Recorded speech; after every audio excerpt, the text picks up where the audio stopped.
What's up, guys? Today I'm going to be sharing everything that I know about using Walmart as a supplier. And I'm not really going to talk about the good things about it because I'm going to talk to you about the problems that come up and the little nitty-bitty things, little nuances to using Walmart. As any of you know who use a particular supplier, over time you notice that there's certain problems that happen on a kind of recurring basis and are best avoided. And there are other things that are just every now and then, and they're kind of random, right? So with Walmart in particular, I'm going to go over one major thing, and that is not to use their replacement service.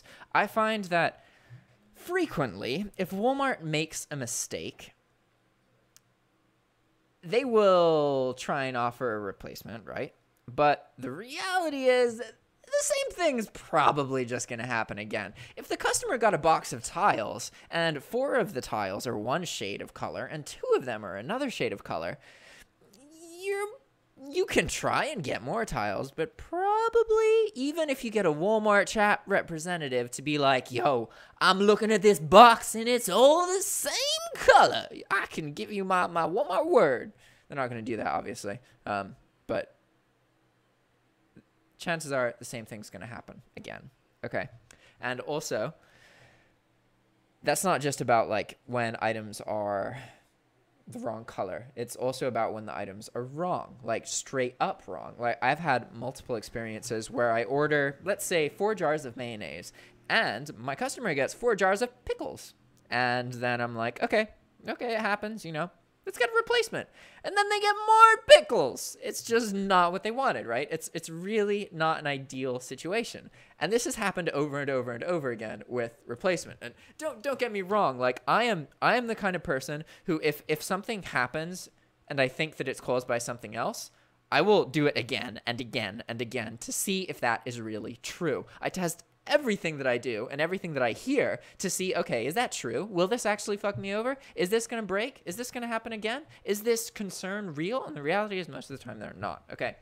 But that's the first thing out of the way. Replacements. Don't use the replacement service. Always use returns. Just say to your, I just literally tell my buyer, hey, my source has a reputation of making the same mistake multiple times. So I don't want to put you through that. Or I don't want to put my customers through that. So that is why I only offer full refunds and free returns, right? Because while it is true that Walmart makes these mistakes, they have a free return policy. So you only lose your PayPal transaction 30-cent fee. Like you don't lose anything because of return. You just, it's like nothing happened in the first place and you lost, okay, 30 cents, right?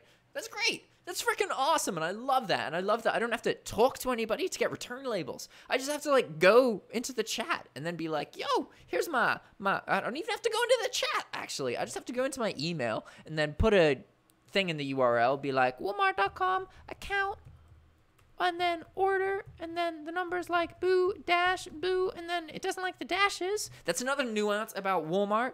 When you copy and paste order numbers, even though in your email, there's a dash in the order number. For some reason, their system doesn't like dashes in the URL. So you got to put a regular number in it. You got to get rid of the dash. And I know that that's silly, but that little one extra click is annoying because it's not like it doesn't ever work. It sometimes works, and that bothers me. I don't like it when things sometimes work and sometimes don't. I like it when they just always work or never work. That is much easier to understand, right? So we've gone over the replacement. Don't use replacements. We've gone over the little order number thing. Okay, what else? Guys, I'm just trying to get all this information out of me at once, so I'm not necessarily going to do this in a order that makes sense. I'm just going to share as much of the little nitty-gritty things that I know about Walmart as I possibly can. Okay, so the next thing probably that's most relevant would be managing or working with search results. So let's search for something like pink dog bone. Okay. Understand that when you search for something on Walmart, you can look here, right? We searched for pink dog bone. Okay. We got 15,000 results related to pink dog bone. Walmart doesn't just look at the titles of your listings. Some services will only look, or not of your listing, sorry. They don't only look at the titles of the listings that they have for sale. They also look in descriptions. They also look in categories. So you're going to find that when you have searches like this, the first couple pages are relevant. Like, I would say this is all relevant to pink dog bone. I see dog collars with bones on them and a bunch of pink stuff and like bones and yeah, this makes sense. This in my head, okay, that's a pink dog bone. That's cool. Okay, I got that. But what if we go, okay, page 2 is probably going to be fine as well. Probably a lot of pink dog bone related stuff. All right, yeah, cool. Okay, now what if we go to page 25? What's that going to look like? Let's see. Maybe it's full of pink dog bones. That would be great, actually, but it's probably not. There's some pink stuff. There's dog stuff. There's bone stuff, right? Not really any more pink dog bones, though. You'll find that the further you get into the search, the less necessarily accurate, perhaps, it gets, because it starts being a bit less picky about the results that it shows you. And this, when you are bulk drop shipping and trying to get a list of as many products that you can, it's really frustrating. Like, really frustrating to make. You think that you know what's in your list of items because, okay, I searched for closets. All right, so all of these items, everything in here is going to be related to closets, okay? And that is going to be true mostly, but there's going to be a lot of fluff items like, oh, you want some, you know, I don't know, like 3,000 books about closets? We got those. I'm gonna throw those into the search results. You just hide them a little bit. So let's see, actually, what if we go to page 25? What does page 25 look like of the closets one? I have a feeling this one might actually be kind of relevant because closet is such a vague term that so many things can apply to. So, you know, as you can see, this is closet related. But yeah, okay. So keywords, they don't always bring accurate items. So when I am scraping this, getting a list of as many items as possible, I have a second stage where I then, okay, I make the list, like I just pull the whole search result, right? So in this case, you'd pull 29,000 items, and then I search again for the item that I searched for. So I would search for closets out of this list of 30,000 items, and then I would only pull out the items that contained closet in their title. Not necessarily all the time, because for closets, this isn't a good situation to do that because you're getting a good variety of different items here. These are all real items. They're not a bunch of fluff items. They're actual items. So you don't always want to do that, and that's the tricky part. Sometimes it helps to do that second pass through where you research for exactly what you want, whereas other times you want the variety, and it's really about if the variety brings in like objects, you know, and actual items, not like books, DVDs. I say objects, but by that I mean like you want to see unique items in a page like this. Like this looks good aside from the fact that it's frickin' marketplace sellers. Like I would never sell from a marketplace seller with bulk for sure, but you know, well, maybe you could if you gave it like a month. I don't know. But my point is that that's one way that you have to kind of understand navigating the search results, okay? So that's about keywords. Now we're going to move on to what happens and how Walmart presents its items to you. And this is a little bit related to keywords. I tried to get it to happen here, but it didn't actually happen. We searched for closets, and then we get a list of items, right? But if I search for something like baby, well, in that situation, look, we don't get a list of items. We get a page because baby has so much in it. It's a category. It's its own category with a bunch of subcategories and meta categories and stuff, right? So that happens sometimes, and that's usually if you are searching for a keyword that is one of the category names. Like, say I was to search for bathroom. Okay, this might search in baby. No, it didn't. Okay, cool. It should do the same thing, right? Yeah, it goes to the category first. And you can work around that by just clicking on see all bathroom. Okay, so now it's showing me the keyword that I searched for. If that see all button isn't there, then you can look at the URL here. Query equals bathroom and redirect equals false, right? What happens if I take away this redirect part? Oh, look at that. We're back in the category page. So by adding redirect equals false to the URL, you can skip past the category thing. Okay? Good to know, right? Also, Walmart presents search results to you in either 20 per page and 50 pages, or 40 per page and 25 pages. Okay, so when you have a keyword that is associated with a category or something that has a lot of items,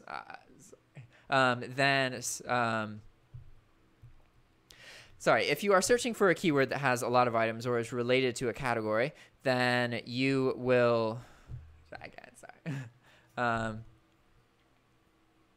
I just completely lost my train of thought. Sorry, what? I'm like in the middle of something, sorry. Are you recording? Yeah. Luciano, can you restart the video? Restart it? No, it's record. It's like a 20-minute video, so it's okay. It's just, what, did you need something? Can you restart the video? No, I just include this. It's fine. No, I know. It's okay. If the neighbor is cooking, so they want to invite us. Okay. I can eat, but probably not for like 20 minutes. That's okay. Okay. All right, cool. Sorry about that. Okay. What I was saying is that when you have a keyword that is associated with a category, then it's often going to be shown in 40 items per page instead of 20 items per page. When you have other keywords that aren't associated with categories, or they're longer, right? If you're using like 3 or 4 keywords, it's probably not going to be a 40 item search like this, right? It's going to be a 20 item search. So we could do this probably by, oh no, bathroom set comes up with 40. What if we do bathroom set black? Okay, now it's showing up as 20. See, the more specific you get, then it's going to show up as 20 per page. And when you are pulling results from Walmart, ideally, you want 40 per page because it's twice as fast to pull, unless you're using software to scrape it, in which case it doesn't matter either way, right? So that's not really that big of a deal. But all right, so it shows you got the 20 search result thing. You got the 40 search result thing. We got a little bit about how to navigate keywords and skip when it's showing you the categories. Okay, so let's talk about some other of the nuances. And I've been looking at pages of marketplace sellers, and that is, it just feels wrong to me because I don't ever look at lists of Walmart items without disabling the marketplace sellers that would show up. So I do sell Walmart items that aren't 2-day shipping. I sell both of those. I sell anything that Walmart sells, but I don't sell anything that is being sold by a marketplace seller. And this is just because they are much less reliable. They're usually more expensive versions of the same items that are available, and they have different return policies, different, like, it doesn't stack with existing items. It doesn't get you eligible for free shipping. There's a lot of little things that just make it not nice. Same thing with Amazon, really. Like, it's like if you just use Amazon Prime, you have a much better experience with Amazon than if you use everything that's not Amazon Prime, right? And it's the same with Walmart. If you just use Walmart.com items and you don't buy from marketplace sellers, you're probably going to have a better experience. But honestly, now that I bring Amazon into the picture, Amazon is better at this than Walmart. They are definitely better at this whole online orders, shipping stuff out. Amazon is better about shipping products so that they don't arrive broken. They are better about actually shipping their products. They are better about shipping their products on time. And I use Walmart almost exclusively as a source, and I source items from Amazon when they're also available on Walmart, and that's where I got the item, like, listing from in the first place, right? So I'm not trying to say that Walmart's not worth it, but it is important to understand that Amazon knows what they're doing, and Amazon transactions are smoother than Walmart transactions. There's a lot of little things that happen with Walmart. So we've talked about the 20s, the 40s, that Amazon is generally faster. And so now let's talk a little bit about what I mean by that. Like, what kind of problems am I talking about? And to do that, we're going to go into my Gmail account, and I'm going to just find some examples. We're going to search for Walmart. That should bring items in, right? Oh, here's one. All right, so I'm just gonna keep looking at this page and then do new stuff. All right, so no, I don't need to open a new page. Walmart has a feature, like many places, where if an item goes out of stock, you can sign up for their nifty, like a little notification saying that the item's back in stock, right? It's awesome. Like, that sounds really, really cool, but in my experience, items don't really come back in stock unless they're a really popular item that's getting restocked in like a couple weeks. Most of the time, the items do not come back in stock. And also, this email, I rarely ever get it, even though I've signed up for like at least 50 or 60 different notifications. And I say never ever, but okay, so this is from 8/4/2017. Yeah, so 2, 4, 6, 8, 10. In a year, I've gotten 12 of these emails. So that might sound like, okay, I said never, and that's obviously not true, but it really doesn't happen that often. And what's even worse is that when it does happen, look at this. This is some freaking soy sauce. There's this guy in Japan who's been buying loads of soy sauce from me, and he's awesome. And now he ordered soy sauce, and I don't have any because it's out of stock. It sucks. But Walmart keeps sending me this email saying that it's back in stock, and then I'm like, oh, okay, well, I'm going to get my back in stock notification here. This part right here is something I'll refer to as customer service theater. Okay. And this is something that they just want you to be like, okay, yeah, it's not back in stock, but hey, at least we can take your email address and we're going to contact you when it comes back in stock, because it's totally going to come back in stock. You should have a positive experience on Walmart.com. Did you do the survey? Are you having a positive experience? Is it cool? It doesn't always work. Yeah, which kind of sucks. It would be great if when I got this email, it actually was back in stock, but it often just is still out of stock. And I don't know. Oh, that reminds me of another nuance. So you can actually get a glitch in your browser where almost everything you look at will be shown as out of stock.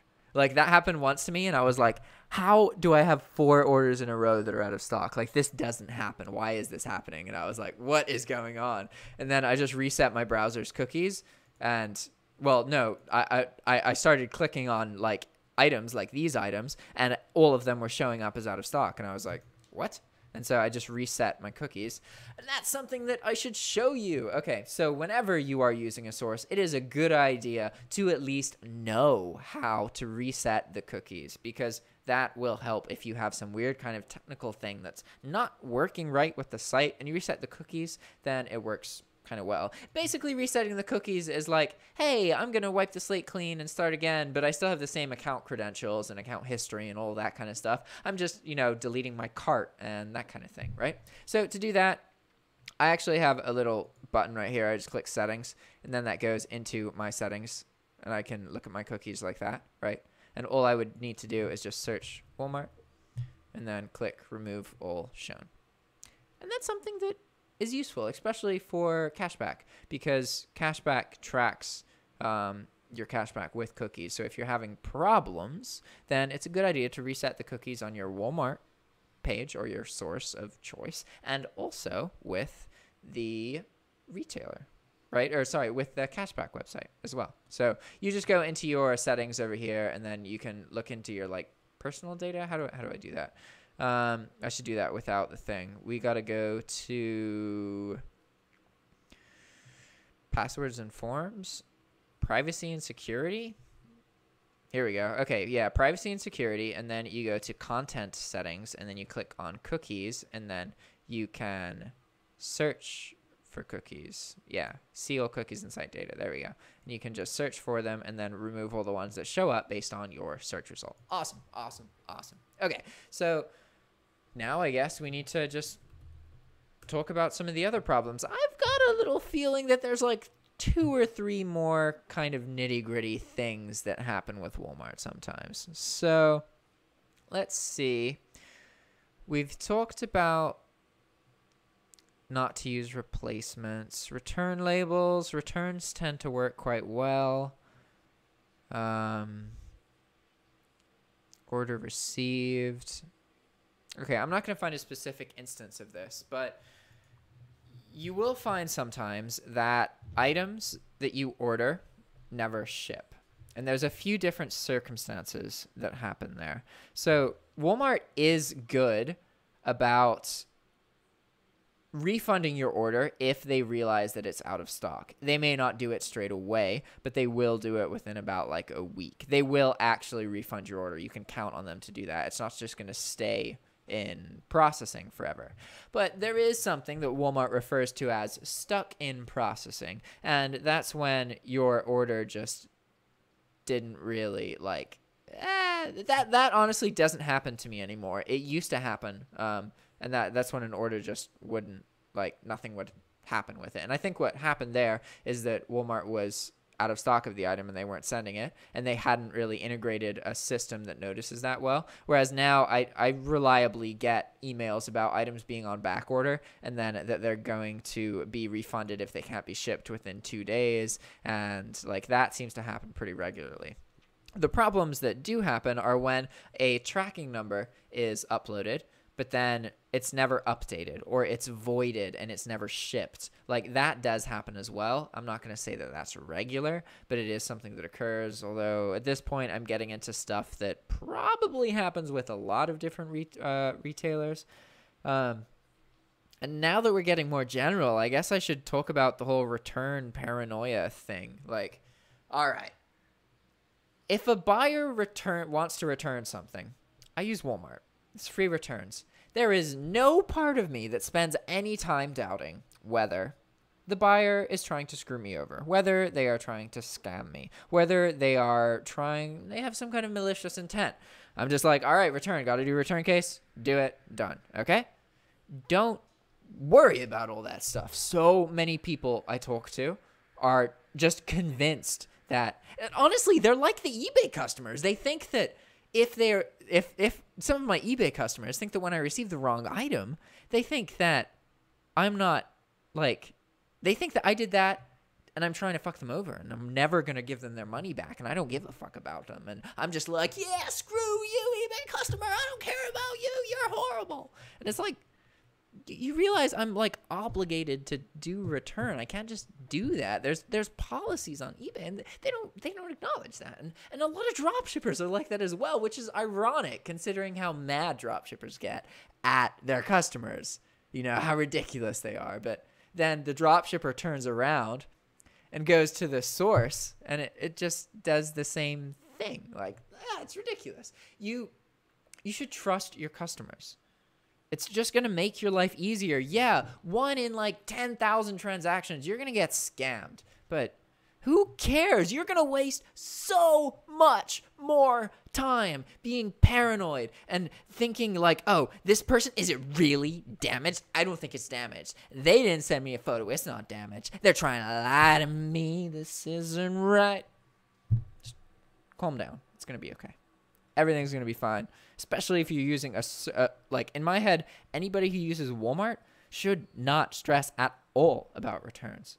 Like it is not a problem. They have a free return service. It's awesome. Okay. So back into being more specific about nitty gritty things with Walmart. I think we've got, gift cards. Okay. So when you are ordering items and paying, you will see that Walmart can hold 5 of your gift cards. However, this isn't complete. This isn't it. If you go down here and you look and you click on this link to go into your gift card database, you'll find that Walmart actually stores their most recent like 20 gift cards. Good to know.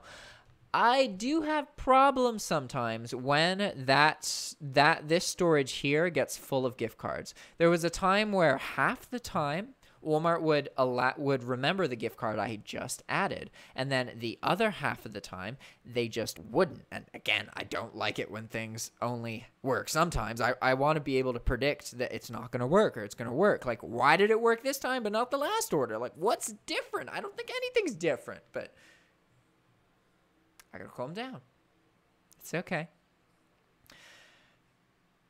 You can fix that if you're experiencing it, by just wiping your gift cards. And not just in the cart. You have to go into this section over here, right here, and then go through and just delete all of them. If you do that, then it's going to help. And that specifically helps the problem where you add a gift card into Walmart, and then it keeps getting, like you add the gift card into Walmart, and then for the next order, you have to do it again. And then you add it into the next time, and then you have to do it again and again and again, right? So try not to have that happen. That looks really good. Wow.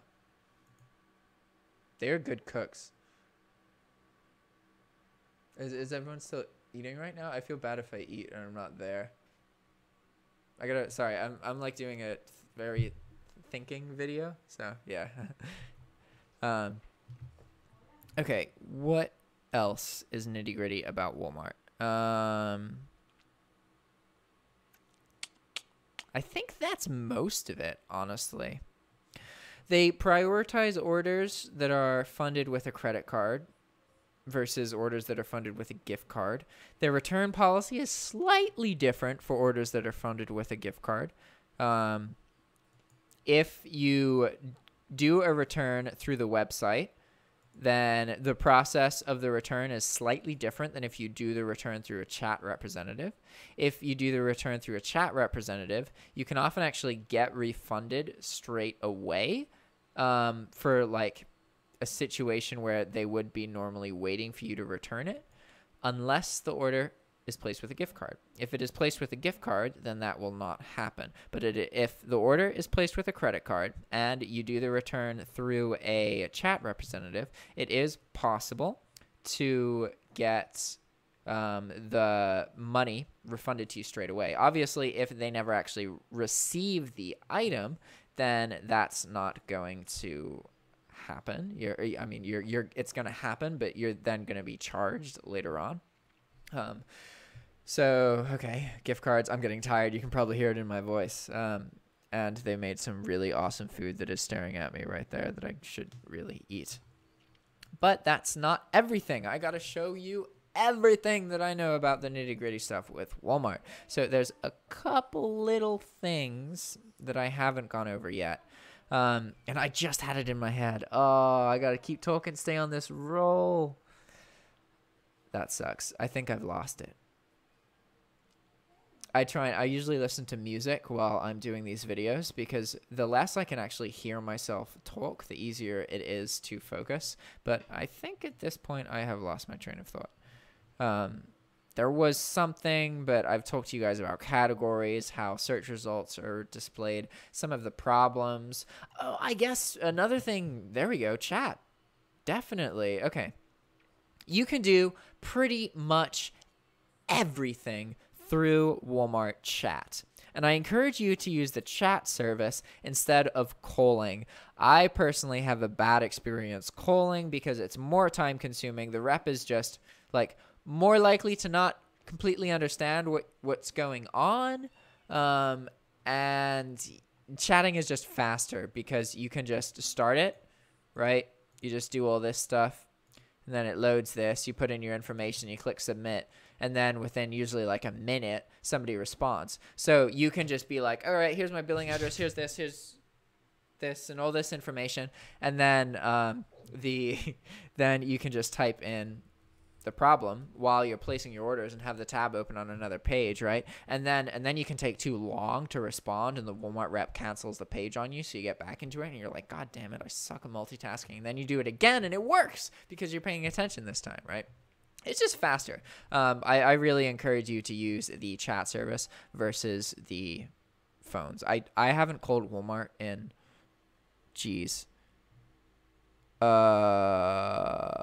I haven't called Walmart a single time in Nicaragua, even though I place like 30 orders a day with Walmart. Just to give you some frame of how often I contact them through phone. But I contact them on a daily basis through chat, right? It's just better in my experience. And you can also do it in Spanish, which is pretty cool, right? So order numbers, phone numbers. When you're placing an order, say that your customer's order doesn't have a phone number, just make one up or type 555-555-5555. It's great. It's not important. It's an example of something that a lot of people worry about that you really don't have to. You're just wasting your time worrying for no gain at all. It's really not worth tracking down the correct phone number just because, like, chances are they were never going to call that phone number anyway. I went through a period of time where I always put my phone number as the contact phone number and not the customer's phone number. And it just kind of created a few problems when things would go wrong. But really, I rarely got cold from that. So it's really not something you need to worry about too much. Okay, so I should explain that. So the only problem it made that was recurring is that when I was trying to do freight returns for particularly heavy items with Walmart, then that didn't work out very well because they had to communicate a time to drop the item off, and that's an instance where you really want the buyer to be the one they're communicating with instead of adding you into it and then you communicating like, okay, the buyer says this is the best time, and then because it takes like days for the buyer to respond sometimes, and it just draws everything out. So really it should be directly communicated with them. But freight returns is not something I ever deal with anymore because I don't have a single freight item. I don't sell heavy stuff anymore. I only sell cheap stuff, and it's awesome. There's like no problems. It's so smooth and just seamless. It's awesome. I love it. Yeah. All right. That I talked about Walmart chat, and I think at this point I can't talk about Walmart anymore. How long? This is only a 30-minute video. This definitely feels like I've been talking about Walmart for an hour, but I've been talking faster than I normally do because I'm in a pretty good mood actually. I just moved and things are really good. I'm quite happy. Yeah. All right, guys. Thanks for watching. I hope this video was useful. If you're planning on using Walmart as a source or your dropshipper just wanted to learn more about it, if there's any questions you have, ask me in the comments. And as always, subscribe if you want to support me. I have a course about dropshipping, and I am constantly updating that course. I actually haven't done an update in like 2 months, but that's because I've been moving and that kind of thing. Once I go back into the state, I'm doing like a big revamp of the course. But long story short, I have a YouTube channel. I have a course. My goal is to have that course be one place that people can go that has a huge access to as much different information about earning money from home. So right now, obviously, it's a dropshipping course, but over time, I want to pack everything that I'm learning and applying in my own life into this course, and it's always going to be $20. I want to keep it cheap, and that I know that I could charge more, but I want it to be a price that I could have afforded at any point in my life. Like even as a kid, I could have saved up $1 a month and eventually gotten $20. You know, I'm not saying that would happen as a 6-year-old child, but my point is that for people in foreign countries, like $20 can be a lot of money, but that is a feasible amount. Whereas $1,000 for a course, yeah, that course, I'm not saying it's not worth it. There are some $1,000 courses that are worth it for sure. I mean, there's tons that aren't, but you know, that's because they're old, and at this point, there's tons of information everywhere.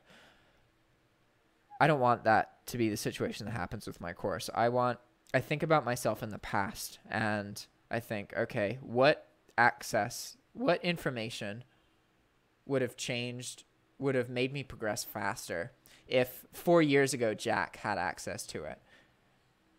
What things took me a year or two to figure out that can be applied straight away? What little, you know, all those little details, those things that I learned the hard way, trying to just keep packing into the course. All right, guys, I'm done talking about my course. I'll see you guys next time. I'm really burned out. Wow. All right. Doing these kind of videos is kind of hard. Like, it's definitely like keeping track of all the things that are being talked about and the points that I wanted to make. And it's like, I should probably like take notes, but I don't like script reading. I really hate that. I don't like how mechanical it sounds. I find that it's so much easier to get that enthusiasm and that like variation in tonality, as it's called, which is something I'm trying to work on more so that my voice is more like, it's easier to pay attention to it and easier to tell the different parts of the sentences apart and all that kind of stuff. But it's a work in progress. I got a lot I need to work on. So now I'm blabbering, and I will see you guys next time. Ciao.